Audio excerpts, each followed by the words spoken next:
Pero se habla de trastornos cuando ya hay un tema de interferencia, cuando ese objetivo de que la persona se desarrolle no se está logrando. Y es ahí donde empiezan las dificultades con el tema de los trastornos, porque es una categoría que se define en principio de una manera interaccional, ¿no? O sea, se define en función de cómo me llevo yo con los demás. En sí, solo de una persona considerada de manera aislada, no se podría hablar necesariamente de un trastorno porque no se tiene evaluado hasta qué grado está afectando su actividad cotidiana, sus relaciones con los demás, su posibilidad de establecer vínculos más estrechos de colaboración, etcétera, ¿no? Por otra parte, también resulta que muchas veces hay una comorbilidad. ¿Qué quiere decir? Que comparten o que también conviven con otras patologías, por ejemplo, la depresión, por ejemplo, la ansiedad, este tipo de situaciones que en un momento dado, bueno, hasta dónde es una personalidad ansiosa o dónde tiene un trastorno generalizado de ansiedad, ¿no? De ansiedad generalizado. Se consideraba que un diagnóstico de esta naturaleza no se podía dar sino hasta después de los 18 años, que es cuando ya se establece o se ha considerado que hay un grado de maduración como para hablar de una personalidad ya más estable, ¿no? Ya más consolidada. Pero eso también ha estado a discusión porque hay rasgos que se empiezan a mostrar desde edades más tempranas y que en la medida en que se puedan intervenir de una manera más oportuna, pues pueden generar un mejor desarrollo, ¿no?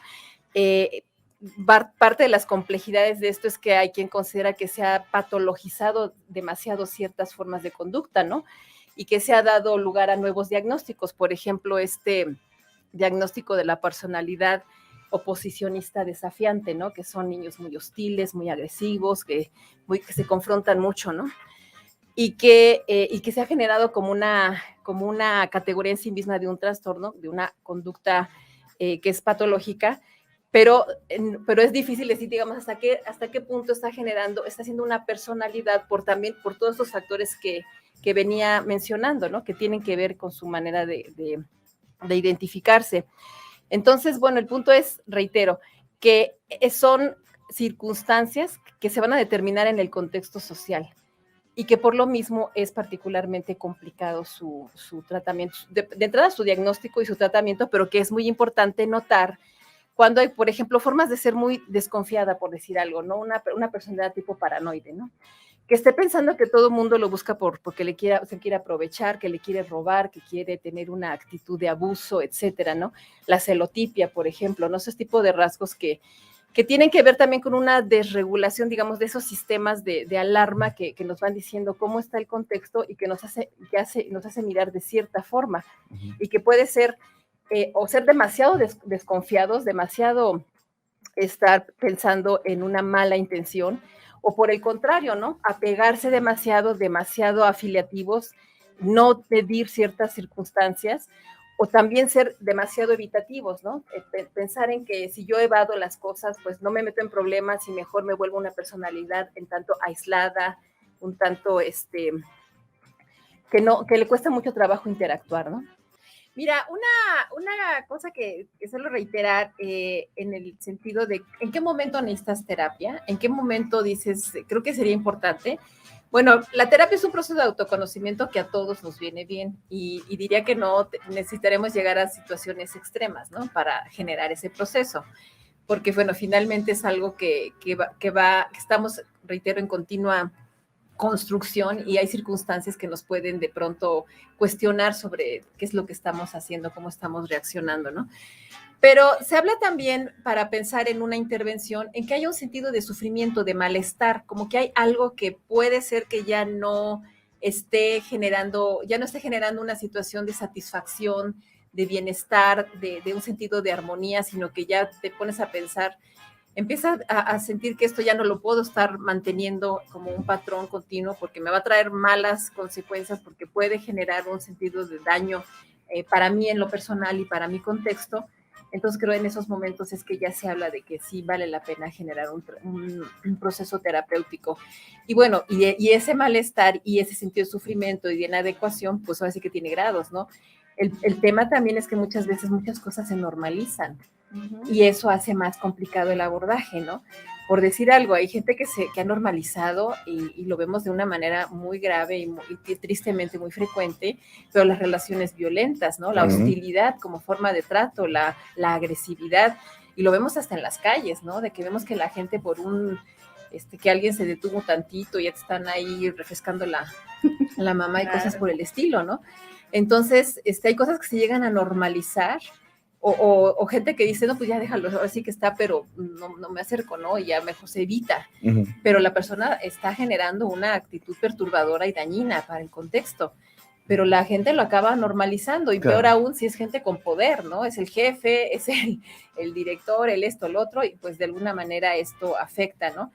Ya se ha considerado también, pues son temas que se empiezan a que sean ya incorporado como análisis de los contextos laborales, organizacionales, para ver cuándo hay en las personas, en los equipos, personas que generan perturbación, ¿no? Que están generando tensiones innecesarias, porque luego literalmente enferma, ¿no? Enferma estar tratando con una persona que todo el tiempo está en la histeria, en la ansiedad o algo, pero el punto es que se traten y saber diferenciar hasta dónde sí importa tener esa actitud proactiva de liderazgo y hasta dónde estás verdaderamente tú volcando en los otros tus propias ansiedades, ¿no? Y bueno, pues ya estamos aquí para platicar de un gran tema también que para mucha gente puede ser medio nuevo o solamente hemos escuchado como pues de nombre, ¿no? O de habladas, como dicen, los trastornos de la personalidad, que creo que es una base para poder a lo mejor identificar ciertos síndromes, ciertas patologías, ¿no? Que puedan tener algunos elementos y dices, bueno, pues si tiene estos 3, puede ir por acá, si tiene estos 4, puede ir por acá, Alicia. ¿Por dónde comenzamos? Bueno, pues encantada de estar con ustedes, platicarles de este tema que se me hace bien interesante y útil de conocer, ¿no? Les diría básicamente que el concepto como tal, trastornos de personalidad, se refiere, digamos, a una categoría que se ha designado para ayudarle a los profesionales de la salud a generar diagnósticos y decir, bueno, por dónde puede haber un problema, ¿no? Porque, bueno, primero, ¿qué es la personalidad, no? Y la personalidad es el conjunto de creencias, de pensamientos y de formas de actuar que caracterizan a una persona, ¿no? Que le dan su identidad, que construyen su sentido del yo, de quién soy yo, ¿no? Y esas características, bueno, pues tienen así un amplio rango de variación. Se habla de una personalidad cuando hay una predominancia de ciertas características, que ciertos rasgos que todos podemos tener, pero ya se constituye una personalidad cuando se vuelven más o menos estables, ¿no? Y digo, a ver, entonces, si te parece bien, como que definamos desde un principio, para toda la gente que nos esté escuchando, ¿qué es la personalidad? ¿Qué es lo que la conforma a esta personalidad? Porque creo que algo de lo más importante pues, es identificar precisamente esta situación, ¿no? O sea, ¿qué realmente le llamamos personalidad? ¿Cómo se constituye? Y a partir de qué momento de nuestra vida comenzamos a tener esta personalidad. Claro. Bueno, nosotros vamos mostrando, expresando rasgos de nuestra personalidad, y rasgos son así como que formas de que están caracterizando a una persona y que van a empezar a mostrarse desde pequeños.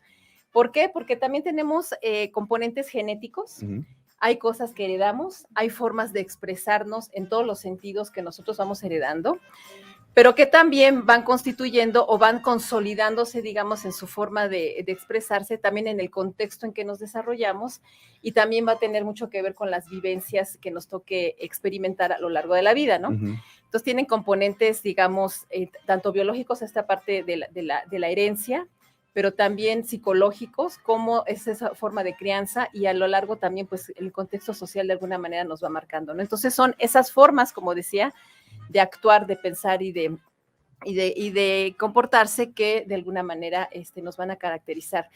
El punto es que estas formas tienen una función, digamos, adaptativa y también para el desarrollo funcional y para el desarrollo de las potencialidades de cada ser.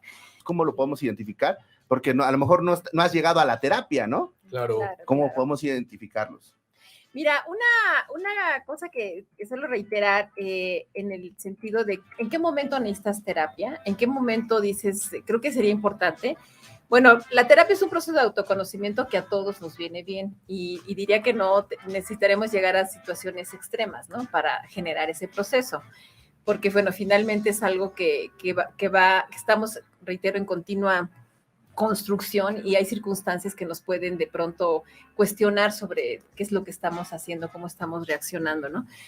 Pero se habla también, para pensar en una intervención, en que haya un sentido de sufrimiento, de malestar, como que hay algo que puede ser que ya no esté generando una situación de satisfacción, de bienestar, de un sentido de armonía, sino que ya te pones a pensar, empiezas a sentir que esto ya no lo puedo estar manteniendo como un patrón continuo porque me va a traer malas consecuencias, porque puede generar un sentido de daño para mí en lo personal y para mi contexto. Entonces creo en esos momentos es que ya se habla de que sí vale la pena generar un proceso terapéutico. Y bueno, y ese malestar y ese sentido de sufrimiento y de inadecuación, pues ahora sí que tiene grados, ¿no? El tema también es que muchas veces muchas cosas se normalizan. Y eso hace más complicado el abordaje, ¿no?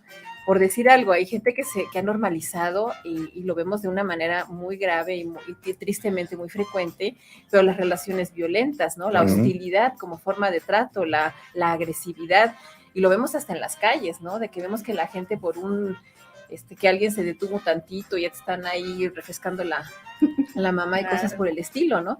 Entonces, hay cosas que se llegan a normalizar o gente que dice, no, pues ya déjalo, ahora sí que está, pero no me acerco, ¿no? Y ya mejor se evita. Pero la persona está generando una actitud perturbadora y dañina para el contexto. Pero la gente lo acaba normalizando y peor aún si es gente con poder, ¿no? Es el jefe, es el director, el esto, el otro, y pues de alguna manera esto afecta, ¿no? Ya se ha considerado también, pues son temas que se empiezan a que sean ya incorporado como análisis de los contextos laborales, organizacionales, para ver cuándo hay en las personas, en los equipos, personas que generan perturbación, ¿no? Que están generando tensiones innecesarias, porque luego literalmente enferma, ¿no? Enferma estar tratando con una persona que todo el tiempo está en la histeria, en la ansiedad o algo, pero el punto es que se traten y saber diferenciar hasta dónde sí importa tener esa actitud proactiva de liderazgo y hasta dónde estás verdaderamente tú volcando en los otros tus propias ansiedades, ¿no? Pero se habla de trastornos cuando ya hay un tema de interferencia, cuando ese objetivo de que la persona se desarrolle no se está logrando. Y es ahí donde empiezan las dificultades con el tema de los trastornos, porque es una categoría que se define en principio de una manera interaccional, ¿no? O sea, se define en función de cómo me llevo yo con los demás. En sí, solo de una persona considerada de manera aislada, no se podría hablar necesariamente de un trastorno porque no se tiene evaluado hasta qué grado está afectando su actividad cotidiana, sus relaciones con los demás, su posibilidad de establecer vínculos más estrechos de colaboración, etcétera, ¿no? Eso es básicamente en la interacción. Por otra parte, también resulta que muchas veces hay una comorbilidad. ¿Qué quiere decir? Que comparten o que también conviven con otras patologías, por ejemplo, la depresión, por ejemplo, la ansiedad, este tipo de situaciones que en un momento dado, bueno, hasta dónde es una personalidad ansiosa o dónde tiene un trastorno generalizado de ansiedad, ¿no? De ansiedad generalizado. Entonces, reitero esta idea de que son categorías que se utilizan en el campo de la atención a la salud mental y que precisamente por ser tan importante la forma en que esto puede afectar a una persona, pues se ha considerado en los criterios de la propia Organización Mundial de la Salud, pues que en el personal de atención a la salud en general, pues se conozcan para poderlos detectar a tiempo. Tú me preguntabas que cuándo se empiezan a notar. Se consideraba que un diagnóstico de esta naturaleza no se podía dar sino hasta después de los 18 años, que es cuando ya se establece o se ha considerado que hay un grado de maduración como para hablar de una personalidad ya más estable, ¿no? Ya más consolidada. Pero esto también ha estado a discusión porque hay rasgos que se empiezan a mostrar desde edades más tempranas y que en la medida en que se puedan intervenir de una manera más oportuna, pues pueden generar un mejor desarrollo, ¿no? Parte de las complejidades de esto es que hay quien considera que se ha patologizado demasiado ciertas formas de conducta, ¿no? Y que se ha dado lugar a nuevos diagnósticos, por ejemplo, diagnóstico de la personalidad oposicionista desafiante, ¿no? Que son niños muy hostiles, muy agresivos, que se confrontan mucho, ¿no? Y que se ha generado como una categoría en sí misma de un trastorno, de una conducta que es patológica, pero es difícil decir, digamos, hasta qué punto está haciendo una personalidad por todos estos factores que venía mencionando, ¿no? Que tienen que ver con su manera de identificarse. Entonces, bueno, el punto es, reitero, que son circunstancias que se van a determinar en el contexto social y que por lo mismo es particularmente complicado su tratamiento, de entrada su diagnóstico y su tratamiento, pero que es muy importante notar cuando hay, por ejemplo, formas de ser muy desconfiada, por decir algo, ¿no? Una personalidad tipo paranoide, ¿no? Que esté pensando que todo el mundo lo busca porque se quiere aprovechar, que le quiere robar, que quiere tener una actitud de abuso, etcétera, ¿no? La celotipia, por ejemplo, ¿no? Ese tipo de rasgos que tienen que ver también con una desregulación, digamos, de esos sistemas de alarma que nos van diciendo cómo está el contexto y que nos hace mirar de cierta forma, y que puede ser o ser demasiado desconfiados, demasiado estar pensando en una mala intención, o por el contrario, ¿no? Apegarse demasiado afiliativos, no medir ciertas circunstancias, o también ser demasiado evitativos, ¿no? Pensar en que si yo evado las cosas, pues no me meto en problemas y mejor me vuelvo una personalidad en tanto aislada, un tanto, que le cuesta mucho trabajo interactuar, ¿no? Sí, Alex. Una pregunta, Alicia. Así como existen los embarazos psicológicos, ¿es posible que de tanto alguien que está... Vamos, yo he visto mucha gente que a lo idiota se inventa trastornos para llamar la atención, para tener un tema de conversación, ¿no? Puede pasar que alguien de tanto repetir, es que tengo TOC, y es que tengo TOC, y es que tengo TOC, terminen desarrollándolo. ¿Algún tipo de trastorno de tanto andarlo repitiendo como mensos? O sea, que ahora sí que te los inventes. O sea, que te lo termines, que te lo termines creyendo. Es que ahora sí que la interacción entre la mente, las reacciones orgánicas y la conducta es muy estrecha, es muy compleja. Y ahí está el punto, ¿no? Cuando estás haciendo una repetición con una conducta aprendida, y que es muy propio, por ejemplo, en la etapa de los adolescentes, es cuando se están generando este tipo de identificaciones. Es muy común, ¿no? Es muy común que se dé una cierta forma de identificarse, ¿no? Porque así te vas marcando tu individualidad, ¿no?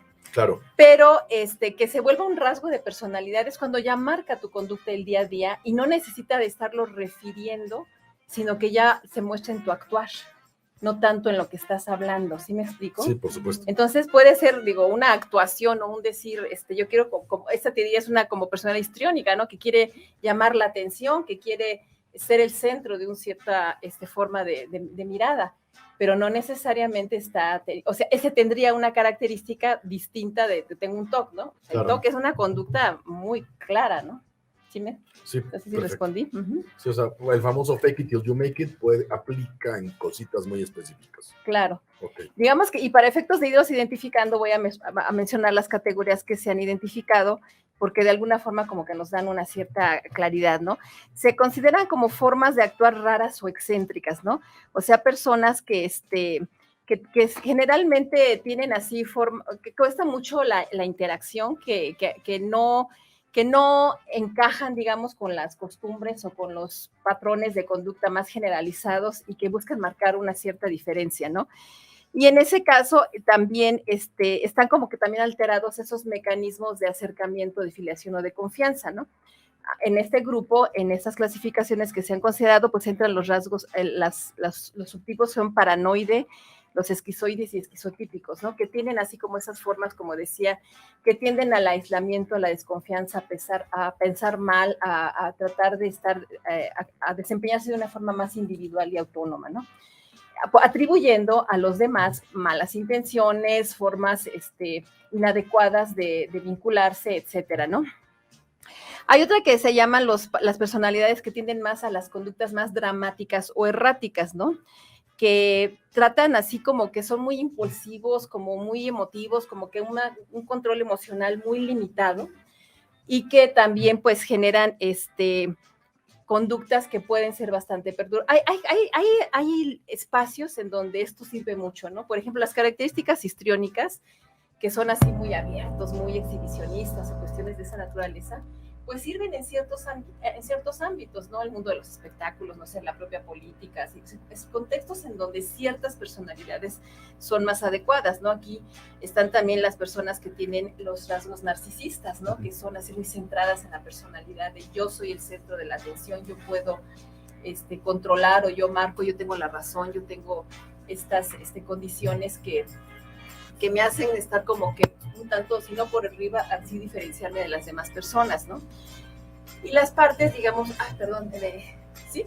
Y las partes, digamos, que también, reitero, hay ciertos contextos en donde esto no solamente es funcional, sino que marca la organización de grupos enteros, de sociedades enteras, ¿no? De esas personalidades dictatoriales donde se hace lo que yo digo porque soy yo quien lo marca, etcétera, ¿no? Y hay gente y hay comunidades y hay colectivos que se pliegan a ese tipo de personalidades y marcan, ¿no? Pero también pueden ser cuando ya se está generando un sentido de sufrimiento para la propia persona, como suele suceder muchas veces en el trastorno límite de la personalidad que entra en este tipo de clasificaciones, ¿no? O la otra, las personalidades antisociales, que no tienen una consideración del daño y de la perturbación que generan a las relaciones sociales, ¿no? Donde ya entran actitudes o conductas francamente criminales o francamente delictivas, ¿no? Y el otro son personalidades más ansiosas o inhibidas, que tienden más bien a estas reacciones como de parálisis, de congelación, como que no, son personas como más temerosas, como más un sentido de, pues sí, de desconfianza, pero no por temor a los demás, sino a mi propia capacidad de respuesta, ¿no? Sentir que no tengo la posibilidad de una buena, desempeño y como también una cierta necesidad extrema de mantener un control de las cosas, ¿no? Y aquí es donde entra el TOC, el trastorno obsesivo compulsivo, personalidades más evitativas, ¿no? Gente que no quiere involucrarse en relaciones más íntimas, más personales, más cercanas, ¿no? Con los demás. Entonces, es así como que todo es un tema y un abanico, un campo muy, muy complejo, porque es muy difícil decir hasta quieres esto, o de qué manera esto te marca. Reitero, se habla de esas características de personalidad, todos tenemos nuestros ratos narcisistas, nuestros ratos depresivos, evasivos, nuestros ratos en que queremos llamar la atención, pero hablar de personalidades porque es más o menos algo que marca de una manera más continua. En ningún caso es algo, la rigidez, cuando se vuelven rasgos ya mucho más firmes, establecidos, que ya estamos hablando de una rigidez y que tiene un correlato cerebral, por supuesto, pues ya estamos hablando de caracteres más consolidados, arraigados, y eso, pues, digamos, reitero, son formas de actuar, y cuando hay un problema con los demás, pues cuesta más trabajo tratarlos, porque generalmente pues son personas que no ubican en sí mismos el problema, sino en la forma en que los demás actúan, y eso los vuelve más complicados, ¿no?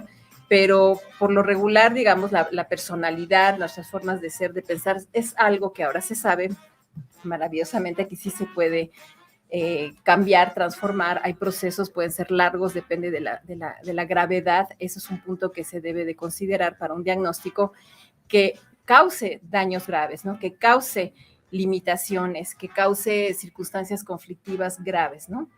Y eso sería importante para generar un diagnóstico. De lo demás, pues son rasgos, características que de alguna manera todos tenemos, ¿no? Y entonces son los parámetros base, ¿no? Como para poder establecer, pues, qué condición podemos tener y sobre todo también cómo abordarla, ¿no? Ahorita mencionaste algunos como el trastorno límite de la personalidad que cuando a mí me tocó ver todos los rasgos dije, no, esto no es normal, ¿no? Y resulta ser que ya cuando analizas y platicas con la gente, todos tenemos algunos, ¿no? El chiste es que no tengas más de 5 o 6, ¿no? Para que no estés cayendo en esas condiciones, pero muchas veces son cosas que interiorizamos, ¿no? Y a lo mejor no lo estamos externando, sin embargo, a lo mejor en la parte terapéutica ya sale a la luz contigo, ¿no? Cuando ya estás trabajando, pues resulta, ay, pues mira, no voy a hablar de Alex, no voy a hablar de Alex. No, pero supongo que los pacientes tú ya vas identificando, ¿no? Y por eso ocupan esas libretas los terapeutas, ¿no? No es de embalde, no están haciendo, no están jugando gato ni timbiriche, ¿no? Y está dibujando. Está hablando y está dibujando. Timbiriche. Ahora bien, Alicia, ¿cómo podemos nosotros con base en estos criterios que estás mencionando, empezar a trabajar, porque no necesariamente a lo mejor tienes que caer en una superpatología, pero que puedas sí trabajar alguno de estos elementos. ¿Cómo lo podemos identificar? Porque a lo mejor no has llegado a la terapia, ¿no? Claro. ¿Cómo podemos identificarlos? Mira, una cosa que suelo reiterar en el sentido de en qué momento necesitas terapia, en qué momento dices, creo que sería importante. Bueno, la terapia es un proceso de autoconocimiento que a todos nos viene bien y diría que no necesitaremos llegar a situaciones extremas, ¿no? Para generar ese proceso, porque, bueno, finalmente es algo que estamos, reitero, en continua construcción y hay circunstancias que nos pueden de pronto cuestionar sobre qué es lo que estamos haciendo, cómo estamos reaccionando, ¿no? Pero se habla también, para pensar en una intervención, en que haya un sentido de sufrimiento, de malestar, como que hay algo que puede ser que ya no esté generando una situación de satisfacción, de bienestar, de un sentido de armonía, sino que ya te pones a pensar, empiezas a sentir que esto ya no lo puedo estar manteniendo como un patrón continuo porque me va a traer malas consecuencias, porque puede generar un sentido de daño para mí en lo personal y para mi contexto. Entonces creo en esos momentos es que ya se habla de que sí vale la pena generar un proceso terapéutico.